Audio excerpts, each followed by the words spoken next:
L'invité de ce Smart Impact, c'est Olivier Cauveau. Bonjour. Bonjour. Bienvenue, vous êtes le fondateur de Mangrove Music. Vous l'avez créé, lancé en novembre 2022. Pourquoi vous avez créé ce label ?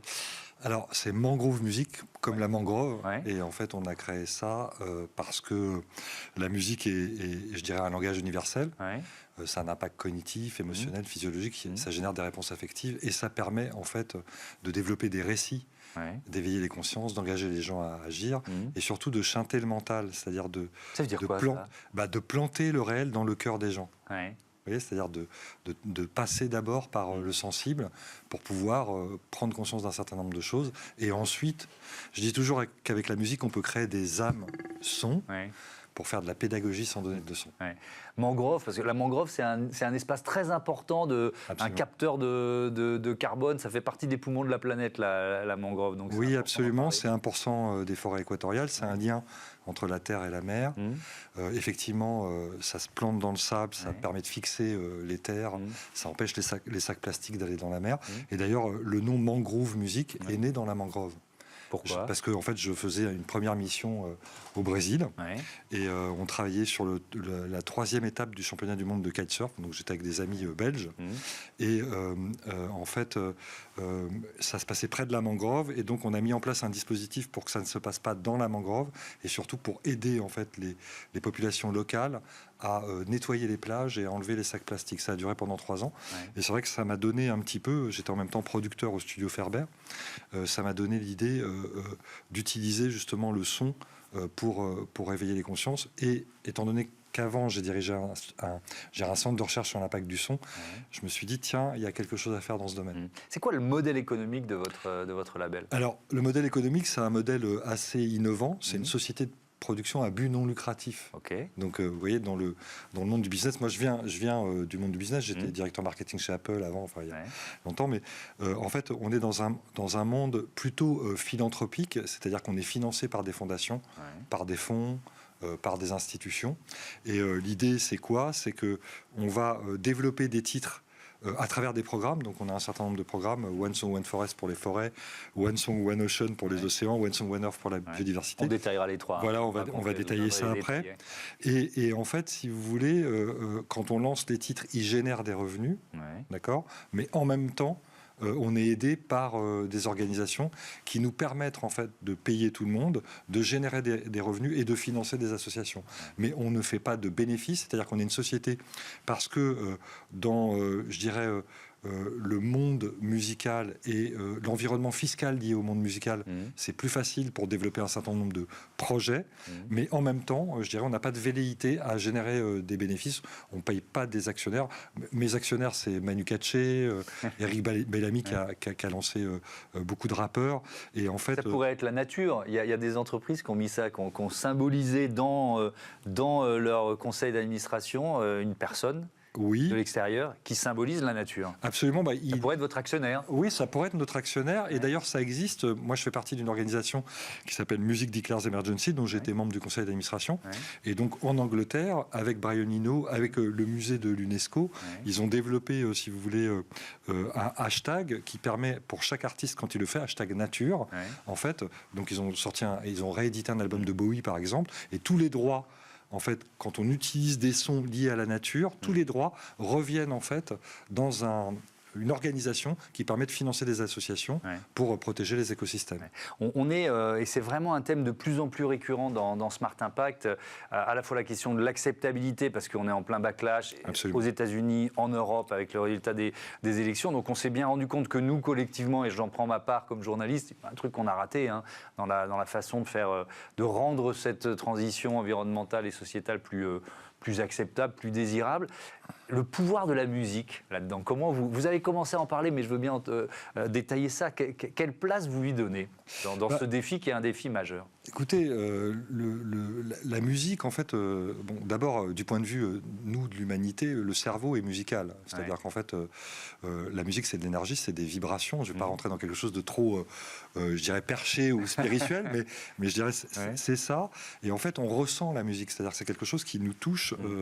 Alors, il y a plein d'études qui qui montrent ça. Je ne vais peut-être pas rentrer dans le détail, mais pour ceux que ça intéresse, il y a l'institut, il y a un institut qui dépend de McGill, en fait, qui permet, grande université au Canada, absolument, qui est l'Institut Brahms, en fait, avec Daniel Levitin, qui travaille beaucoup sur ces choses-là. Par exemple, la musique, on utilise des stimuli musicaux pour remplacer les addictions. Vous voyez, on utilise la musique pour rechercher des maladies dans le corps humain. Et on utilise la musique, évidemment, pour des problèmes, je dirais, émotionnels, pour gérer les émotions, rythme rapide, rythme lent, suite musicale, type d'harmonie. Et en fait, c'est assez intéressant de voir comment la musique a quelque chose qui nous réunit, qui nous fédère. On le voit dans les concerts, par exemple. Quand on est dans un concert, on ressent ça. Et en fait, la musique, ça permet vraiment, à travers, je dirais, des suites harmoniques, à travers... Alors évidemment, il y a aussi l'émetteur, il y a aussi l'artiste. Vous savez, il y a une vraie relation, une corrélation entre l'artiste et les fans. D'ailleurs, nous, on dit toujours la voix des artistes, l'écho des fans. C'est pour ça qu'on crée des... Avec la musique, non seulement on touche le sensible, mais en même temps, on fédère des communautés. Mais comment on intègre une cause? On va prendre un exemple. C'est l'année de la mer, il va y avoir le grand sommet mondial de l'océan, là, dans quelques jours, à Nice. Et donc, vous l'avez cité tout à l'heure, One Song, One Ocean. Qu'est-ce que vous avez là imaginé, créé comme album Alors là, téléchargé sur une plateforme pour se dire, tiens, en plus, je participe à cette cause, quoi. Très bonne question. Alors, le 6 juin, on sort effectivement quelque chose. Donc, d'abord, on a travaillé avec la Sorbonne, le CNRS, sur... Il y a un métier qui existe qui s'appelle la bioacoustique. Donc, la bioacoustique, c'est écouter des sons à l'aune des interactions sociales. Aujourd'hui, on est capable de comprendre. Vous savez, l'océan, c'est quelque chose de très... on ne sait pas trop ce qui se passe en dessous, on a beaucoup de mal, enfin c'est étrange pour nous. Mais il se passe plein de choses en bas, il y a beaucoup de choses. Il y a beaucoup d'hommes qui sont allés là-haut dans l'espace que tout en bas, dans le fond, dans les abysses. Et donc, si vous voulez, ces sons à l'aune des interactions sociales, donc la mégafaune par exemple, les baleines, les cachalots, etc., émettent des sons, et on commence à comprendre en fait qu'il y a une intelligence cognitive extrêmement puissante, et puis ça nous touche. Eux, ils n'écoutent pas le son, leur perception sensorielle est très différente de la nôtre. Ils entendent le son par leur corps. Ils ne l'entendent pas par les oreilles. Sachant que nous, on entend aussi le son par nos corps, mais il n'y a que certaines fréquences qu'on sent par nos oreilles. Et donc, on a travaillé en fait avec des chercheurs sur ces sons. Et en fait, on a créé un morceau, par exemple, avec Paul Watson et un rappeur qui s'appelle L'Hémophile, qu'on va sortir là bientôt. Alors, L'Hémophile, il vient d'avoir une pleine page dans le Figaro, là. C'est un peu le nouveau Brel. Moi, je l'ai repéré. Il est absolument magnifique. Et donc, il faut savoir que Paul Watson... Paul Watson, c'est... alors, Paul Watson, il y a l'activiste... Il y a l'activiste, mais Paul Watson, il y a aussi le poète. Ah bon? Ouais, il a sorti 3 bouquins au Canada, et bon, c'est un poète anglo-saxon, au Canada et aux États-Unis. Et en fait, quand j'ai écouté ses poèmes, il y a un poème qui raconte en fait sa première rencontre. Il était chez Greenpeace, il allait avec son bateau pour empêcher en fait des Russes de tuer des baleines qui étaient en train de chasser des cachalots. Un cachalot est harponné, le cachalot fonce sur le bateau de Paul. Il se rend compte, il se regarde, il se rend compte que c'est pas Paul qui essaye de le tuer. Il passe au-dessus et il tombe dans l'eau. Paul saute dans l'eau et leurs regards se croisent. Ça change la vie de Paul. Il quitte Greenpeace et il crée, je dirais, Sea Shepherd à ce moment-là. Et donc, il raconte cette histoire dans un poème. J'ai repris ce poème. Et vous en avez fait une chanson? Et j'en ai fait un duo avec un rappeur. Et avec plusieurs niveaux de narration. Donc, un premier niveau de narration qui est le poème. Deuxième niveau de narration, le rappeur. Troisième niveau de narration, la musique. Et quatrième niveau de narration, on a raconté une histoire avec les sons des baleines et les sons des cachalots. Et en fait, quand vous écoutez le morceau, en fait, vous n'écouteriez que le son des baleines et des cachalots. À un moment, par exemple, on entend des cachalots qui pleurent ou des baleines qui pleurent. On a les larmes aux yeux. En fait, on ressent les émotions de cette mégafaune. Vous voyez ce que je veux dire? Oui, bien sûr. Et donc, le morceau va sortir. On a commencé à le tester. Il a été envoyé à plusieurs personnes et ça fait le job. Ouais. Ça veut dire qu'on va se concentrer là-dessus parce qu'on ne va pas avoir le temps de parler de forêt, etc., et de biodiversité, mais ça veut dire que c'est plusieurs contenus, c'est pas seulement de la musique, c'est pas seulement un album. C'est un concept créatif musical avec un titre et derrière, en fait, il y a énormément de choses. Il y a un clip qui va être très innovant avec voilà, on a travaillé avec des gens. On le sort. Donc le titre sort le 6, le clip sort le 13 juin pendant l'UNOC. Pendant ce salon Paul prend la parole devant les chefs d'État.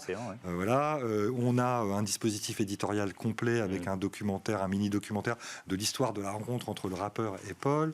On a un podcast.